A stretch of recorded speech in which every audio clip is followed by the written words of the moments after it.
que es veu que Vox ha demanat que les escoles públiques de Múrcia soni l'himne d'Espanya cada matí. Per a aquells nens que van mig dormits i encara no saben, hòstia, no sé si soy francès o soy espanyol, llavors sona la cançó, que vale que no diu soy espanyol, perquè no té lletra, però bueno, la melodia, no?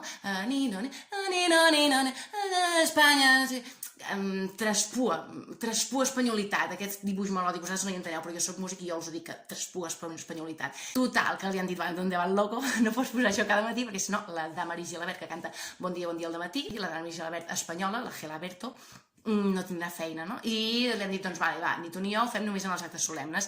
I ara, en comptes de sonar un himne d'escola normal, com podria ser, per exemple, aquest, nos gusta ir a la escuela porque vamos de excursión, nos gusta la compañía y también jugar al balón, somos la escuela de Santa María y hemos crecido juntos siempre aquí. Doncs ara es cantaria això. Ni no, nero, no, ni no, ni no, nero, ni... Señorita, ¿qué hacemos con las manos? És veritat que per als mestres de música és un problema no tenir lletra perquè no sabem quins gestos posar. Jo el que conec és aquell de ni no, ni no, ni no, ni no, ni no, ni no, ni no, na... No, però m'han dit que és ofensiu i que no pot ser, per tant és millor aixecar el braç, perquè sembla que no és ofensiu. Bueno, la gent ho fa i no passa res, no sé.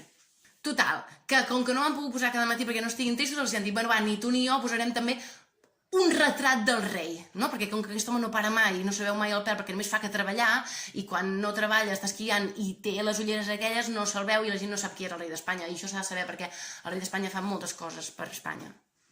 Perquè parla sempre per Nadal. I després el mateix, no? Ni tu ni jo, doncs va, posem una bandera d'Espanya que unegi, no? Que el problema és que no és l'Empordà, no? I no bufa el vent, i així plegada pot ser un problema, perquè podien ser aquell que no sabia si era francès o espanyol, poder veure una franja groga i una vermella, i diu, que no sé si soy català. No, clar, llavors suposo que sortiran uns nens a bufar cada X temps perquè unegi. No sé, dic jo. El que desconec és si ara la mascota de l'escola serà Franco, si ara el pati esdevindrà un pantà o si les fotos per la revista de l'escola seran en blanc i negre. Això sí que no us ho puc dir. I res, que estic contenta perquè jo crec que ara posaré els segadors a l'escola i que no hi haurà cap mena de problema. Vaja, suposo. Posaria la mà al foc.